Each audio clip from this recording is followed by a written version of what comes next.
tidak hanya datang karena kami perlu sesuatu pada Tuhan. Kami tidak hanya datang karena kami perlu berkat dari Tuhan. Namun setiap saat kami rindu, kami memberkati Tuhan dengan pujian kami, dengan mazmur kami. Banyak yang kami terima dalam hidup ini, kesempatan untuk terus kenal dengan Tuhan. Banyak yang kami terima dalam hidup ini, kesempatan untuk belajar dekat dengan Tuhan. Banyak yang kami terima dalam hidup ini, pekerjaan yang baik, sekolah yang baik, teman-teman yang baik, orang tua yang baik. Mari bersyukur, banyak hal yang bisa kita syukuri. Mari jangan ada yang berdiam diri, katakan terima kasih. We give you thanks, oh Lord. There is none like you in my life, oh Lord. Kau pegang kuasa, kau pegang hidup kami, kau pegang masa depan kami. Tiada yang lain. Roh Kudus jamah setiap hati sore hari ini. Kami datang bukan karena rutinitas, kami datang karena kami perlu Tuhan dalam hidup kami. Kami perlu Kau Tuhan sepanjang hidup kami. Kami perlu hadirat-Mu sepanjang hidup kami.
kita mau nyatakan buat Tuhan kita.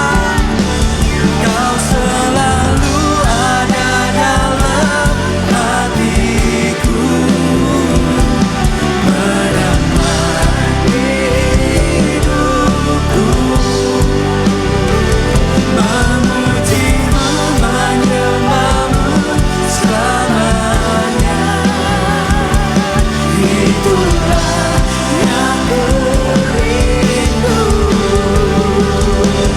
Kau selalu ada dalam hatiku, menemani hidupku, memujimu, menyembahmu selamanya. Itulah yang kurindu. Itulah yang kurindu. Itulah yang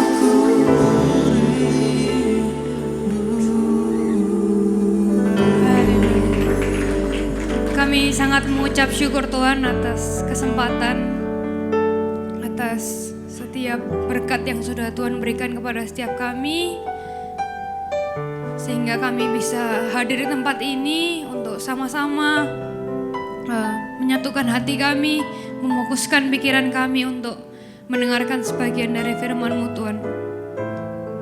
Kami tahu kami manusia yang terbatas, tapi biarlah Tuhan hadir di tempat ini. Kami percaya Tuhan selalu menemani kita, Tuhan selalu ada dalam hati kita. Biarlah kami manusia yang lemah ini bisa menjadi alat-Mu, bisa menjadi perpanjangan tangan-Mu, supaya apa yang Tuhan ingin sampaikan kepada setiap kami bisa tersampaikan dengan baik. Mengucap syukur Tuhan, kami mau siap mendengarkan sebagian dari firman-Mu. Fokuskan pikiran dan hati kami supaya waktu ini tidak terbuang sia-sia, tetapi semuanya hanya untuk Tuhan. Terima kasih ya Tuhan, dalam nama Tuhan Yesus kami berdoa. Amin. Amin. Silakan duduk teman-teman. Shalom. Jadi hari ini perkenalkan dulu, nama saya Valeri. Saya sebenarnya berasal dari Surabaya, juga melayani di Gereja BES mulai aktifnya di tahun 2021.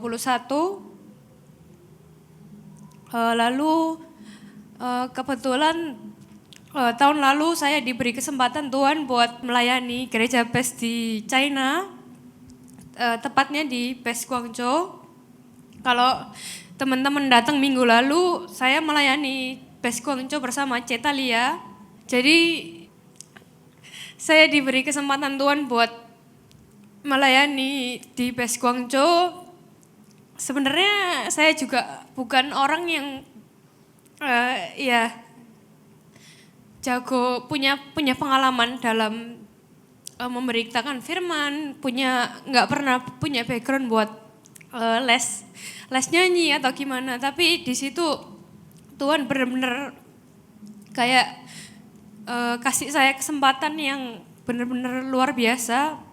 Tuhan kasih saya waktu buat, oh ya ini waktumu buat melayani Tuhan, ini waktumu buat jadi.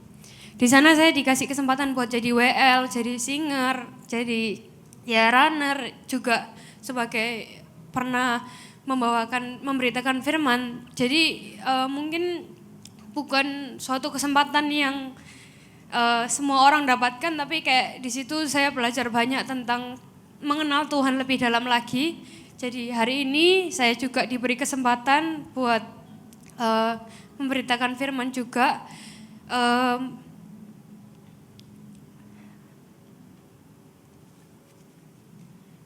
Tema yang akan saya bawakan sesuai dengan tema yang Gereja BES sudah berikan, yaitu hidup kudus dalam keluarga dengan karakter Kristus. Menurut saya kemarin sebenarnya saya siapkan firman yang buat hari ini itu bukan tentang tema ini. Tapi waktu Coach Jason bilang tentang eh, kan saya tanya temanya apa kok di gereja. Terus Coach Jason bilang tema ini. Terus menurut saya tema ini sangat relate lah buat saya pribadi. Di mana saya pribadi juga bukan dilahirkan dari dari keluarga yang full Kristen awalnya, tapi saya mengenal Tuhan seiring berjalannya waktu. Jadi ketika saya merasa oh ya saya udah jadi Kristen nih, jadi saya merasa saya harus bisa menjadi contoh yang baik dalam keluarga. Lalu dikasih tema ini menurut saya sangat menarik karena ketika kita bisa mau percaya kepada Tuhan, ketika kita udah berani mengambil langkah buat ikut Tuhan, berarti kita juga harus mau mempraktekkan karakter Kristus. Jadi hidup kudus berarti menjaga kedagingan kita, menjaga emosi, hati kita, kemauan kita atau keinginan pribadi kita untuk menyenangkan hati Tuhan. Jadi ketika kita kita mau ini, tapi ketika Tuhan maunya beda sama kita ya kita harus menghilangkan kemauan kita, tapi kita harus menuruti kemauan Tuhan. Di poin pertama yaitu kasih menimbulkan ketaatan dan pengorbanan. Kenapa saya ambil tentang kasih ya? Karena menurut saya dalam keluarga itu pasti kalau nggak ada kasih nggak akan bisa menyatu. Dalam setiap keluarga pasti punya masalahnya masing-masing. Jadi aku pribadi juga nggak bisa membandingkan. Oh ya, kayaknya keluarga yang sana lebih happy ya, keluarga yang sana lebih kaya ya, keluarga yang sana kok lebih sering liburan ya. Kan kita nggak bisa membandingkan itu. Tapi kadang kita merasa juga orang tua kita nggak bisa nih mendukung kita beberapa hal. Orang tua kita nggak, oh ya, Pak aku mau sekolah ke Australia, aku mau ke sana aja. Tapi orang tua kita maunya kita sekolah ke Cina. Ya kita nggak bisa keras kepala untuk terus mengikuti kemauan pribadi kita, tapi kita juga harus mendengar orang tua kita. Kayak kadang juga aku ada di fase dimana saya pribadi juga ada di fase dimana kayak enggak aku maunya sesuai kemauanku. Kenapa sih gue nggak mau didengerin? Saya juga kadang merasa jengkel. Kenapa kok orang tua kita nggak mau mendengarkan kemauan kita? Tapi di sini seiring berjalannya waktu saya sadar kalau semua terjadi pasti ada alasannya. Ternyata dari didikan orang tua kita, dari apa yang mereka arahkan ke hidup kita, semuanya juga pasti menimbulkan suatu hal yang positif. Mungkin sedikit juga kesaksian dari aku pribadi juga, sebenarnya sekolah ke Cina juga awalnya bukan dari kemauan aku pribadi. Semuanya orang tua yang menyuruh saya pribadi juga untuk sekolah di Cina, untuk mengambil keputusan buat berangkat ke sana. Dan awalnya juga nggak mau nggak ada temen kayak gitu kan, nggak kenal sapa-sapa, nggak suatu tempat yang baru gitu kan. Tapi ketika kita bisa taat, ketika kita bisa ngikut orang tua, ternyata ya hal positif yang saya dapatkan pribadi sangat banyak dari teman baru, teman yang nggak cuman orang Indo doang, kita bisa kenal dengan orang luar negeri, pelajarannya juga pasti lebih luas, bisa justru saya mengenal Tuhan pertama kali yaitu di Cina. Kalau saya nggak berangkat ke Cina mungkin saya belum tentu ada di tempat ini hari ini. Jadi di sini juga kita sama-sama belajar ketika orang tua, Tuhan juga menjadi orang tua kita. Ketika Tuhan juga menyuruh kita A, ya kita harus ikut A. Kalau Tuhan nyuruh kita B, ya kita harus ikut B. Jadi pasti semuanya nggak mudah, tapi ketika kita mau taat dan bisa menuruti apa yang Dia mau, apa yang Tuhan mau, pasti kita mendapatkan suatu hal yang baik. Kita buka dulu di Amsal 3 ayat 11.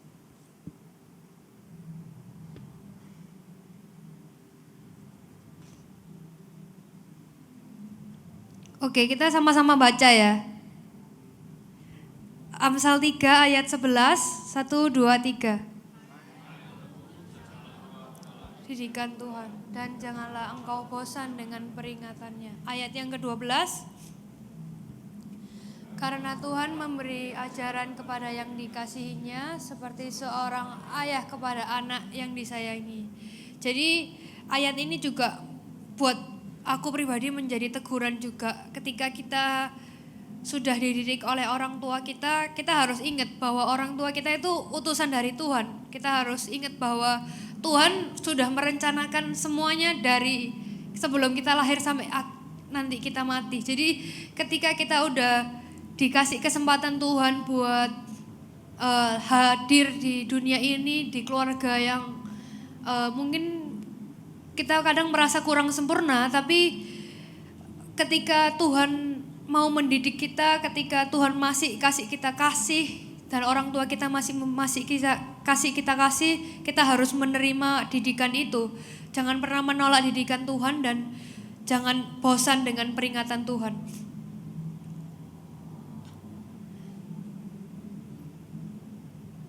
Jadi di sini kita juga sama-sama diingatkan, orang tua kita pasti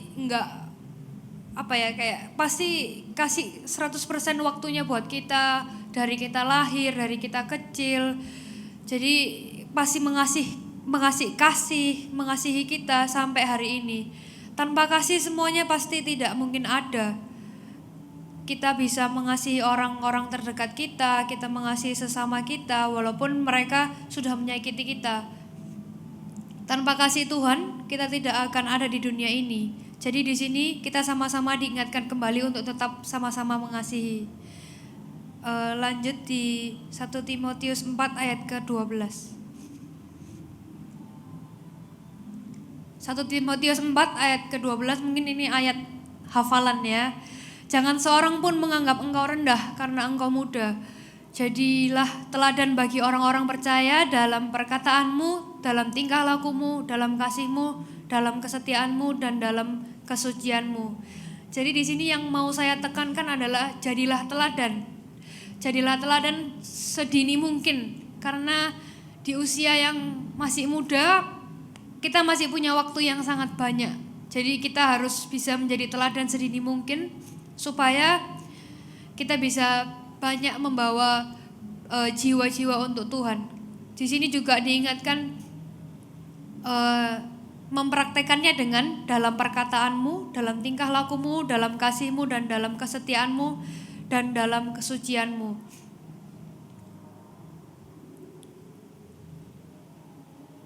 Biasanya kalau aku pribadi ya dulu mau nyuruh orang berubah itu biasanya kayak gimana? Pasti kita marah tuh ke orangnya, kayak kamu harus gini, kamu harus gitu. Kok kamu naruh barang sembarangan, kok kamu enggak gimana gitu kan. Pasti kita nyuruh orangnya langsung gitu. Tapi melalui firman Tuhan kita belajar, oh ya ternyata mau orang berubah itu kita harus mempraktekannya dulu. Oh ya kita harus mengasihinya dulu, kita harus mendoakannya dulu, kita harus melakukan hal tersebut lebih dulu supaya melalui sikap kita, melalui perkataan kita, melalui tingkah laku kita, orang melihat apa yang kita lakukan dan mereka juga nantinya akan berubah.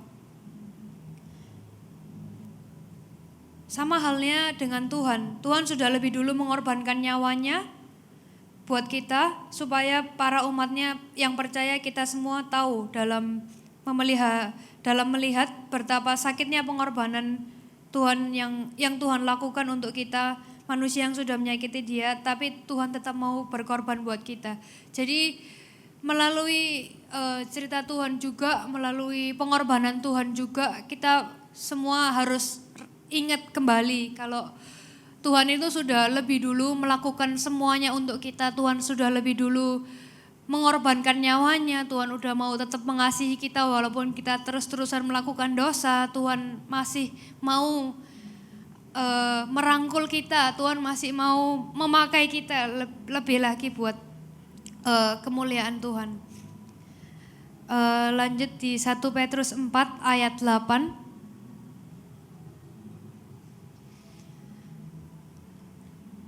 Kita sama-sama baca ya. 1 Petrus 4 ayat 8.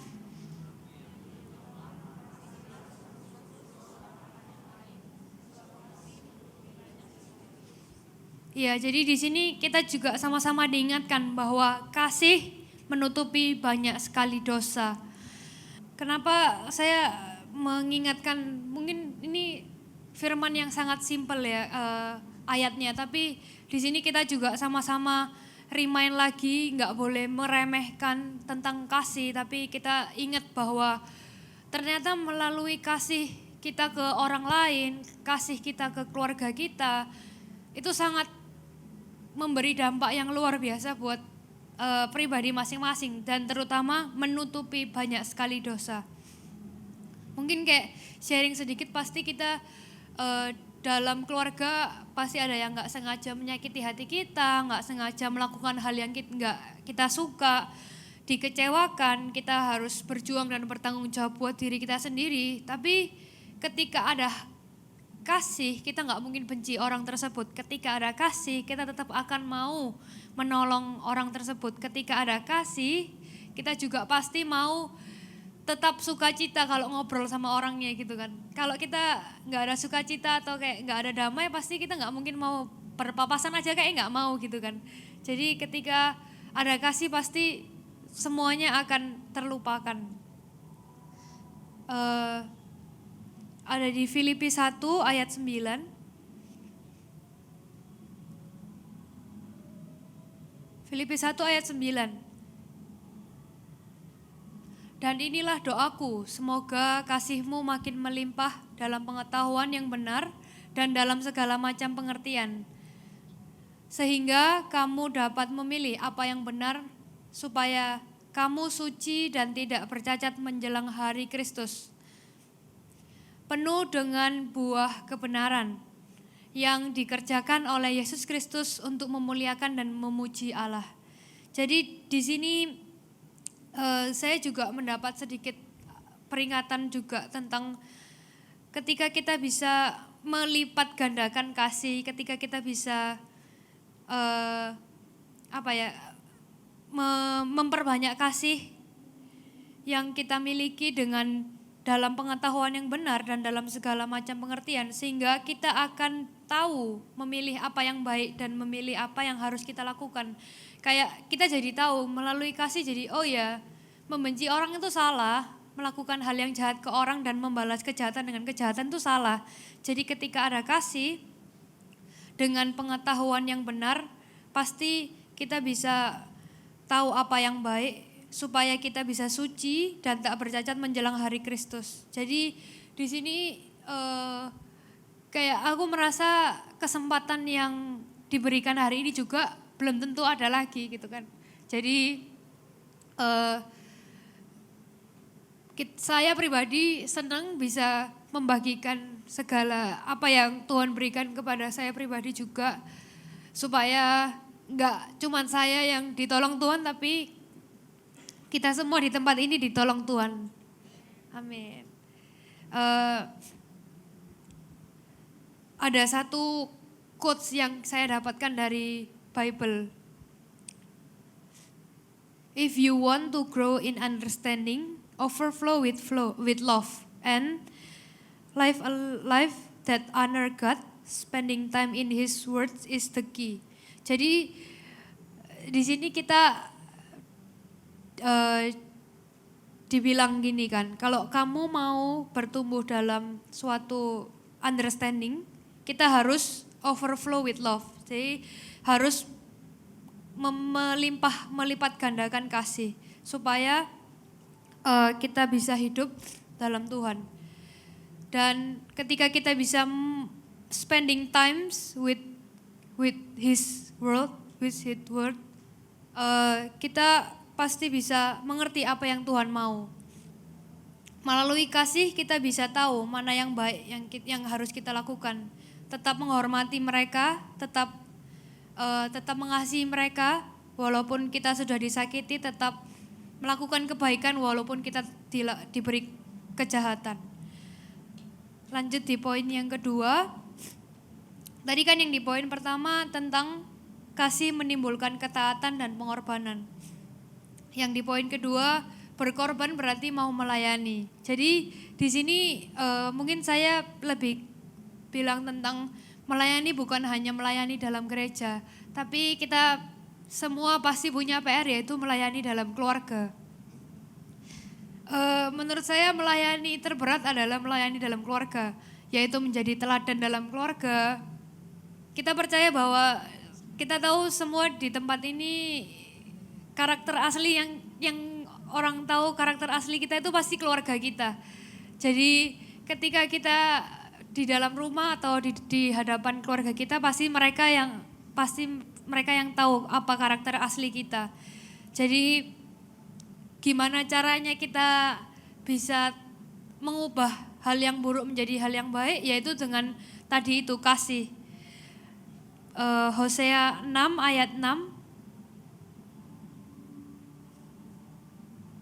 Sebab aku menyukai kasih setia dan bukan korban sembelian, menyukai pengenalan akan Allah lebih dari korban-korban bakaran. Jadi di sini kita diingatkan bahwa Tuhan itu lebih suka kalau kita bisa mengasihi dan memberi kasih yang setia. Tuhan gak perlu korban sembelian atau kayak Tuhan gak perlu apa-apa dalam hidup kita. Tuhan cuma perlu kita mengasihi orang yang ada di sekitar kita. Tuhan cuma butuh kita bisa mengasihi dia dengan setia. Mungkin satu kesaksian tentang kemarin, sebenarnya waktu di Cina itu banyak teman-teman yang sambil kerja gitu kan, kayak jadi tour guide, jadi translator. Pada saat sekolah mereka banyak yang kayak izin gak sekolah buat jadi translator, jadi tour guide. Pas awal-awal saya mikir, Tuhan aku juga pengen ya supaya dapat uang sedikit gitu kan ya. Terus kayak ya cuman kayak ngomong gitu aja kan. Terus ternyata Tuhan gak kasih, pada saat saya sekolah Tuhan gak kasih. Seiring berjalannya waktu saya udah lupa dengan omongan itu kan. Terus pas udah selesai sekolah, sebelum saya pulang ke Indonesia, saya masih ada waktu liburan di China gitu kan. Tiba-tiba ada yang calling saya lah, kayak guru saya waktu di Surabaya bilang ke saya, Val, ini ada orang mau datang ke Cina butuh tour guide, kamu bisa bantu gak? Terus aku langsung bilang bisa, soalnya aku udah gak sekolah, bisa aku libur jadi gak perlu izin sekolah. Terus singkat cerita, ya itu menurut saya juga satu pertolongan Tuhan dan doa saya terjawab dong kan gitu kan. The main point itu adalah waktu saya ketemu orangnya, itu kan saya tour guide gitu kan, jalan-jalan di Guangzhou selama 1 minggu. Dan mereka itu berenam, 2 orang papa mama, terus 4 anak. Anak yang pertama itu paling besar cewek, terus yang kedua cowok, yang ke tengah cowok, yang keempat cewek. Dan mereka masih usianya kurang lebih paling besar ini 2009, terus 2009-2013. Nah yang paling saya dapatkan adalah anak yang kedua adalah anak yang berkebutuhan khusus. Jadi anaknya ini tipenya yang udah umur sekitar, kayaknya udah umur SD, udah sekitar SD gitu kan. Tapi dia gak bisa makan sendiri, harus didulang. Dia gak bisa ngobrol sama orang dengan normal. Dia gak bisa diem, tipenya yang kayak aktif gitu. Dan pas pertama kali ketemu orang tua langsung bilang kayak, sorry ya Val, anakku yang ini agak khusus gitu kan. Aku bilang gak apa-apa, tenang kok, aku santai, aku bilang kayak gitu. Aku gak expect apa-apa dari pekerjaan ini, dari selama seminggu ini bersama dengan mereka. Tapi dari, kan mereka berempat bersaudara, yang anak, pasti orang tuanya pay attention sama anak yang kedua karena orang tuanya harus melayani full, ngasih makan, harus ngejagain supaya dia gak tiba-tiba kabur, ngejagain juga supaya dia kalau misalkan mau ke toilet atau kayak mau apa, orang tuanya full pay attention sama anak yang kedua. Yang Tuhan kasih saya pesan adalah anak yang ketiga, keempat, dan pertama itu enggak sama sekali ada iri hati dari anak yang kedua. Mereka mau bantuin orang tuanya, mereka mau jagain kokonya, mau jagain adiknya.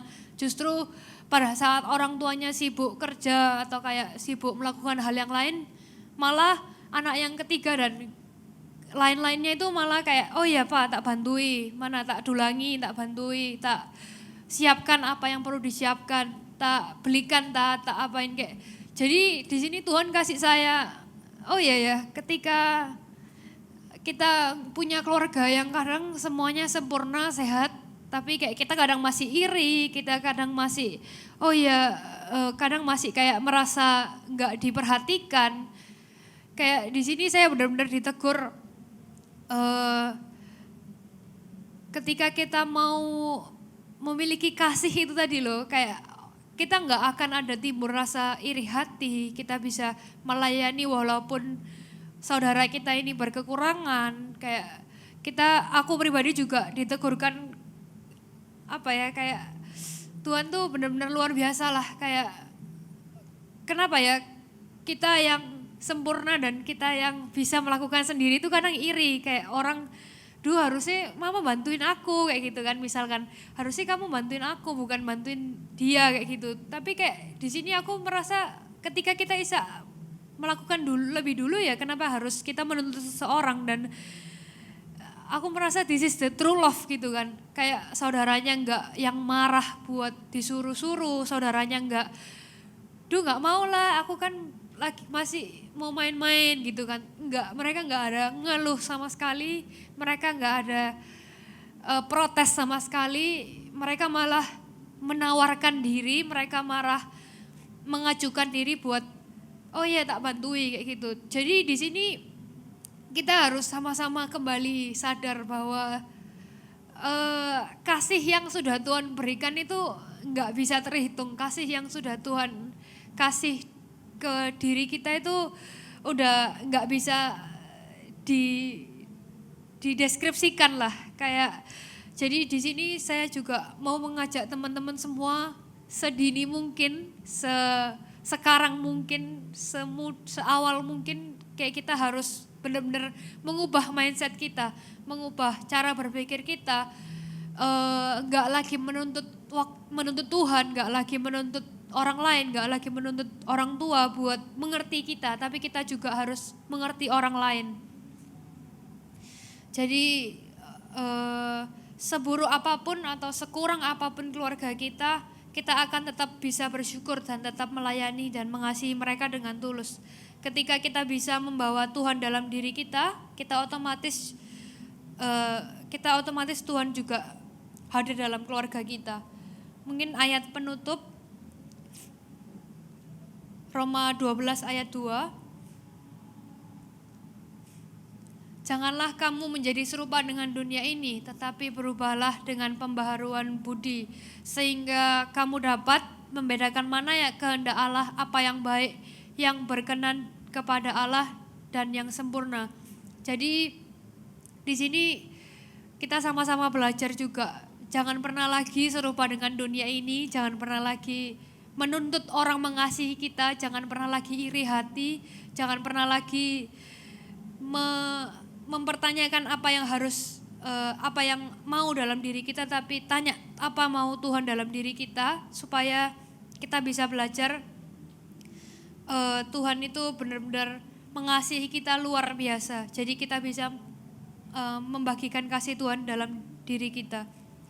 Kita sama-sama mau menjadi contoh yang baik untuk sekitar kita, saudara kita, orang-orang sekitar kita, dengan mempraktekkan karakter Kristus dalam hidup kita. Saya undang teman-teman untuk bangkit berdiri dan WL Singer ke depan. Kita mau sama-sama nyanyi satu kali lagi lagu Ada Dalam Hatiku. Teman-teman boleh sambil tutup mata dan renungkan lagu ini supaya kita percaya bahwa Tuhan ada dalam hati kita, supaya kasih yang sudah Tuhan berikan dalam hidup kita bisa kita berikan kepada orang lain, dan kita tahu bahwa Tuhan juga sudah mengorbankan nyawanya, dan kita juga mau berkorban buat orang-orang sekitar kita. Kau selalu ada dalam hatiku, menemani hidupku, memujimu, menyembahmu selamanya. Itu ya yang ku rindu. Kita sama-sama nyanyikan dari awal.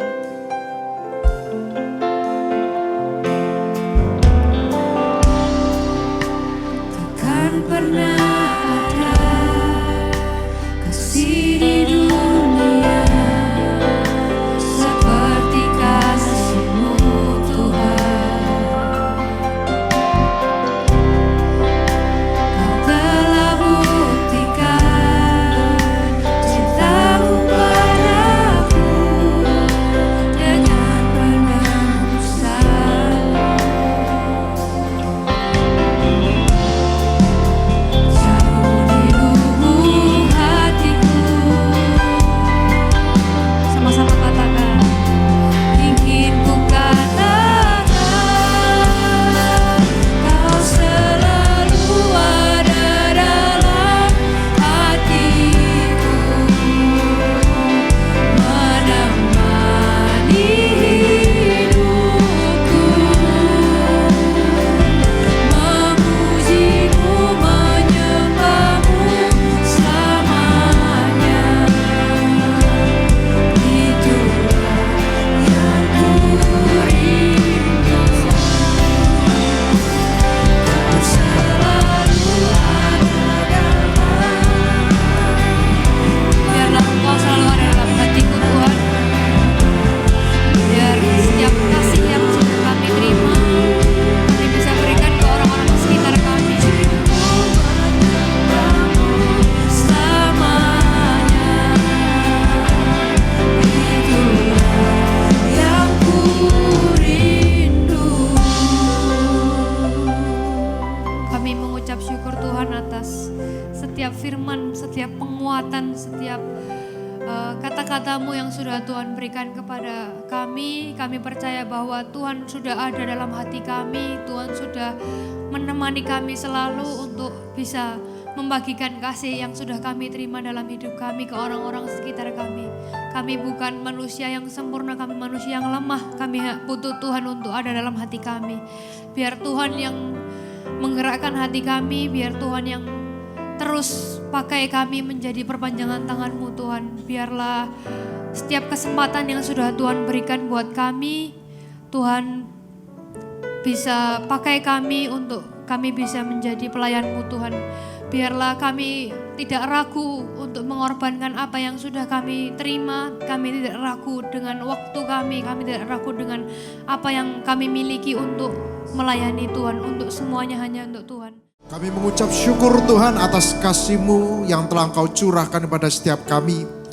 Dan kami mau Tuhan, kami hidup di dalam kasih. Dan kami mau Tuhan memancarkan kasih daripada Tuhan. Dan kami mau mengucap syukur Tuhan atas keluarga yang telah Kau berikan kepada setiap kami. Apapun Tuhan kondisinya, baik tidak baik, kami percaya Tuhan itu yang terbaik yang telah Tuhan titipkan kepada setiap kami. Kami mengucap syukur Tuhan. Dan izinkan kami Tuhan untuk berdoa buat gereja-gereja yang ada di seluruh dunia. Bagi para hamba Tuhan sampai kepada semua jemaatnya. Kiranya Tuhan memberkati mereka semua. Supaya mereka menjadi berkat dan berdampak.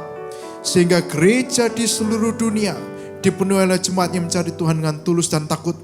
Buat semua hamba Tuhan.